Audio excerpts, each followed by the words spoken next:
welcome to The Real Factor. My name's Thor. And I'm Ed. And today we're going to discuss 1996's Mission Impossible, starring Tom Cruise, John Voight, Ving Rhames, and a bunch of other talented cast members. Right. So this is Brian De Palma's foray into espionage thrillers. Brian De Palma was a well-known director from the 80s, well, really late 70s and the 80s and early 90s, who did a lot of steamy thrillers. So it was kind of an interesting take on the Mission Impossible, which is a popular TV franchise back from the 60s. And the 90s was really big on taking a lot of the 60s TV shows and trying to make them into movies. Yeah. Some worked well, some did not. But this is one that really Tom Cruise really got behind, and I think he actually started his own production company with this movie. So he was, he's fully invested with it. But with this, the first one is kind of not as popular as a lot of the rest of the Mission Impossibles. While very well received when it came out, it is a lot smaller film than a lot of these really kind of world-trotting movies that you have now. But you needed it because it really set the tone or the basis for everything else to come, for the movies to be bigger and more stunt-oriented and everything else, which Tom Cruise, I can't believe, even at this age, with the new one coming out, he's still doing his own stunts. Oh, I know. But so, like you said, it wasn't the grandiose movies that they are now, but you had to have it. You had to have this, created the backstory. So luckily it came out first instead of maybe a couple of the others, and then you go back and say, well, this is the backstory. This is why, how he became where he is. Right. Head of the IMF. And, the story is a little complicated, and I think that kind of as it has progressed through the decades, this is not this franchise has been going on for a long time.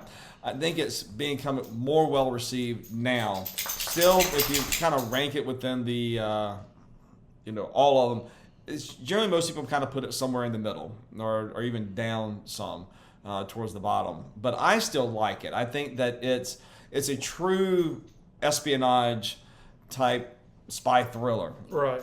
And, it stars John Voight, who is Jim Phelps, Jim Phelps was the original character from the TV show who ran the IMF team. Right. And the beginning of this, and this is spoiler, it's almost 30 years old. Yeah, exactly. Come on, go watch it. At the beginning of it, they're trying to run this op, and it goes bad, really bad. And what I think was a really unusual for that, and they had a lot of well-known actors at the time. I mean, Emilio Estevez was in there, and he was he was the techie guy, kind of comic relief, and you had let's see, what was her name again? Kristen Scott Thomas, who was very well-known actress for her very dramatic roles. I think nominated, I don't even know if she won for an Oscar for The English Patient. But I'm trying to remember. Maybe she did. Yeah. I don't know. Let us know in the comments. But there was a lot of just these character actors who were very well-known that were, and all of a sudden, within the first 20 minutes, they're all killed off. What? No, I'm just kidding. I haven't seen this. Sorry. No, okay. So that was just unusual, and then the whole purpose is you're trying to find that there's a mole in the IMF team, and you're trying to figure out who is selling secrets. And the secrets that they're trying to get is what they call the knock list, which is basically it is a list of all of their undercover agents across the world, and you having to fit their alias with their real names and trying to connect them together. The scary part is that list is true. I mean, because there's so many secret operatives out there. Right. Not only for our country, but for other countries. And it's like that information, that's being a spy is a very deadly game. Yeah. You only wish you could have jail time. A lot of it's worse. Yes. But I think this movie is also where you start to see Tom Cruise running. He runs, if you haven't really noticed, every movie he's running somewhere. But I think this is one of the first ones where he starts the running, which is right at the very beginning. Once everybody gets killed, he just takes off, tries to find Jim. Jim gets, killed off, and at least so we think. He thought. We thought. But this whole thing was a mole hunt? Yeah, and so really the rest of the movie is Ethan trying to figure out what's going on. The top brass at the CIA trying to, their view is that, hey, you're the last man standing. You're our mole. And he's trying to prove his innocence while trying to escape the CIA and escape the people who are trying to get the rest of the knock list. And you just are kind of going back and forth. You really don't know who's telling the truth. The only one you know is true is Tom Cruise. He never lies. In one movie, I started running. Right. And I just kept running all the way to Mission Impossible 7. Yeah. Yeah, with that one coming out, it's when's it going to stop? He'll be an 80, 90-year-old Well, man. he said he Still wants to running. go till he's 80. Like, he saw Harrison Ford doing it, so why not me, right? But he still looks like 45. He still looks He still looks young. So I don't know. I don't know if it's Scientology or plastic surgery or just good genes. I don't know. So what was your view on the whole convoluted plot? I actually love it. This is probably my favorite one, believe it or not. Really? Okay. Yeah, I mean, the action sequence for the other movies are great, and the plots are fine. But to me, setting this up, seeing how he has to prove his innocence, even the CIA and stuff, they're dragging his mom and dad into it with all this windfall money. They're just planning everything to drag him out. But him finding his way, and then when he finds other people had survived, he doesn't trust them. Then he gets with the band of thieves, basically other criminals, and then can I trust them? Can I not? And then some of them betray him, But Ving Rhames, Luther is the best guy. He's really cool. Yeah. And it's just I like all the backstory. I like all the emotional side of it. The intellectual part of it more than just the action. Right. So. And this did have a lot of the intellectual, made you really kind of think. And honestly, I would say I think the acting choices that they do, especially the Emmanuel Burt, who's the Claire, who's the female of the team. And you kind of think she is supposed to be Jim Phelps' wife. Right. And which was interesting. Side note, in the promotional trailers for this and whatever, it shows her and Tom Cruise being intimate. Right. Okay. And that just never happened, which is and I think they What? allude to it a little bit. No, it did happen. Huh? It did happen. I don't think that they. Because, he goes, thou shalt not cover thy neighbor's wife at the end when they're on the train. No, he slept with her. I don't think he did. I think that maybe she tried to seduce him, but he pulled away. I don't think so, because he said... Put the comments down below. Yeah, Jim Phelps... Let us know. Well, John Voight says, she didn't think her charms would work on you. And then he's like, come on. But they didn't. He knew. They did. That's my opinion. It's like they let all that built up aggression or tension go over to that. That's my opinion. You're okay to be wrong. It's fine. Anyway, put your comments in there what you think. Who's right? But anyway. But the fact of her, like, you didn't know, like, you didn't see it. She played it off well. Yeah. And there were minor hints along the line that kind of gave her true allegiance, but they really were small. And so really not until it just kind of, you're with Ethan, you're trying to figure out, and what it's, I think for a first time view, is kind of hard to get is there's a lot of stuff that he's replaying in his mind, like different scenarios. Right. And so you're trying to figure out, well, is this what happened? Is this what he's thinking? Is this true? And I like the fact that they did not blatantly explain it. Like you just had to be an intelligent audience member to kind of understand that that's what's going on. And especially with his, when he's talking to the head of the guy, the Kittredge, yes. You're kind of going like, I don't know what's going on here because you just did this and this. And if you think of it in a linear way, then you're totally going to be lost. Right. But it's like playing his little game of, choose your adventure.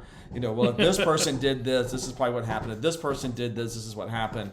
And so I like the fact that you, as an audience member, you're put into his mind trying to figure this mystery out. And just like he said, even until the very end,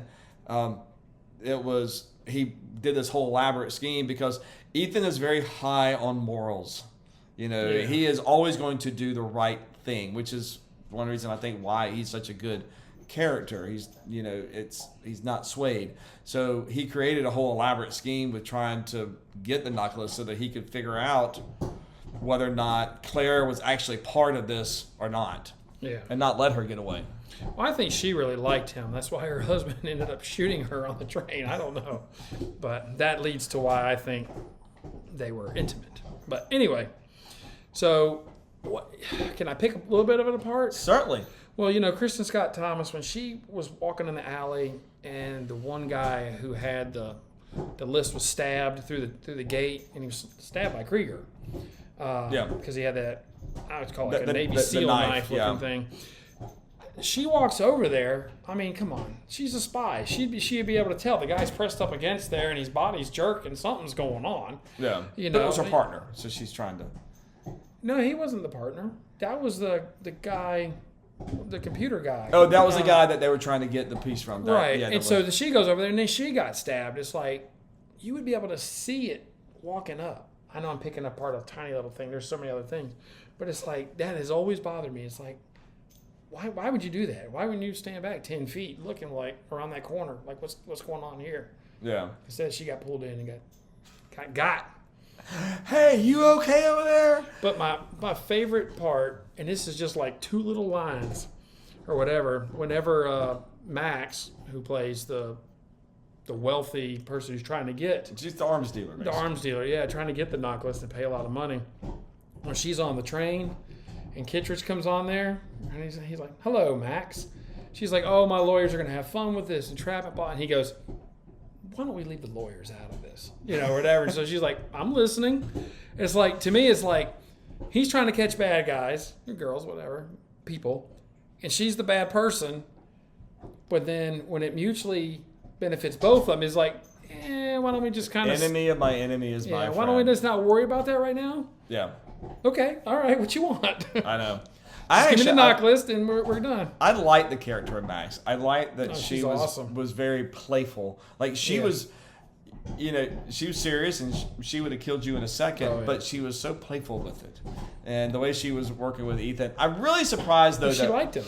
And I think that's probably why that was her downfall. I think that she did have an attraction to him, and I think that's kind of because I'm like, come on. You don't mean like a sexual attraction. You mean like just attraction to a person. No, I mean, she's trying to figure him out. Well, I think she's trying to figure him out, but there was a line that she said that just kind of like, when you get free, I get free. Oh yeah. Let's just meet. But I do. But I just kind of felt like somebody in her power would have probably have figured out that this came along too easy, kind of thing. So, but maybe not. I mean, they did go to Langley and go get this necklace, which was not very easy to do, which was pretty exciting. Oh yeah. I mean, that's. Well, then how many people try to put their arms out and do like Ethan Hunt did whenever Krieger drops him because there's a rat coming? If you ever tried that, it is not easy. You'd rather do planks. Yeah. It's not easy. But that whole sequence, I mean, granted, that was like the showcase sequence for the movie. Oh yeah, definitely, 100%. But it still holds up today. Still holds up. Oh yeah. Well, because you're trying to envision sneaking into a top secret facility, especially the Pentagon. Yeah, exactly. Or Langley. And that it really couldn't happen. I wouldn't think. If it could happen like that, so. that'd be a problem. Because anyway, it's for a movie. I got it. It was very intense. But it's a movie. It's a movie. All I can imagine was that guy coming in and he sees the knife stick in there by the open computer and he's like, "Oh God." Yeah.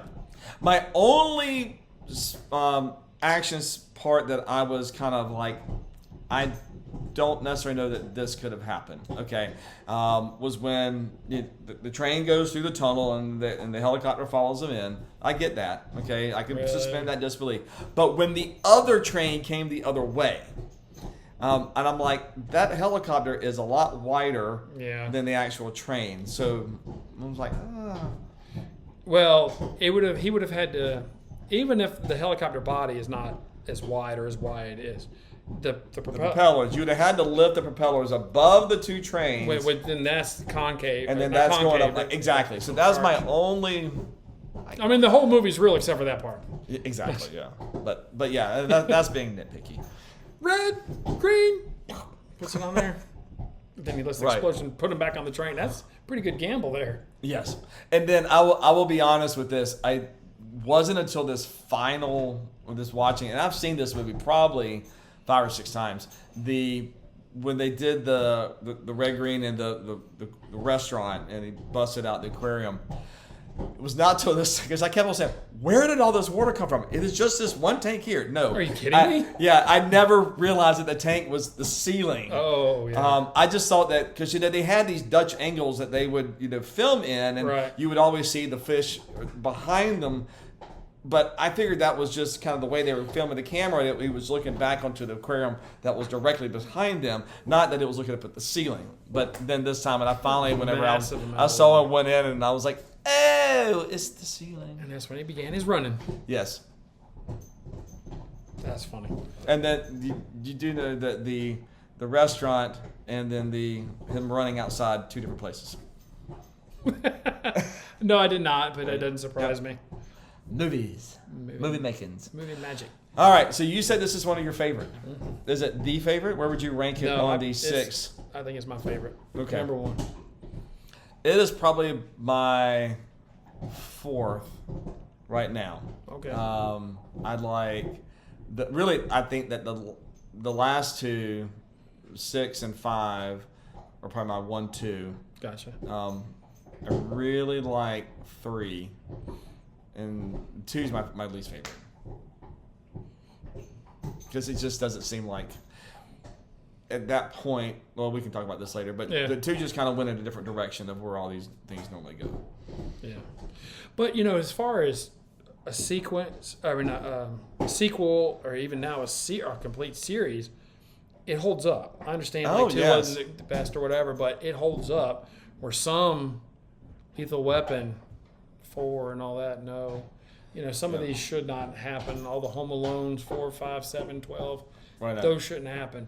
Well, you got a guy at the helm, Tom Cruise, who really understands what makes a good story and what audiences want to see. Mm-hmm. But I'd like the espionage part of this. I like that it's more self-contained. I would like to see another one of this type. Yeah. But the problem is the audience today's they want spectacles and all this kind of stuff, and this would be more of a smaller film than what you would normally see from Mission Impossible now. This would be like, okay, and they're like it's raining back in, It's raining on a Sunday afternoon. Go ahead and just sit back and watch this movie. Right. And get some of the backstory and some of the stuff. But it's an excellent movie. Yeah. But I enjoyed it. Makes me keep thinking about all the Bourne Identity movies, and I'm like itching to talk about those. Another time. But what are your thoughts on the Mission Impossible? Where does this one lie with your rankings? Let us know. Put the comments down below, and please subscribe to The Real Factor. Were you waiting on me? Sorry. Did you forget? No. I'm trying to give you I need time to talk. A moment. Yes. All right. See you guys later. Have a great day, and we'll see you next time on The Real Factor.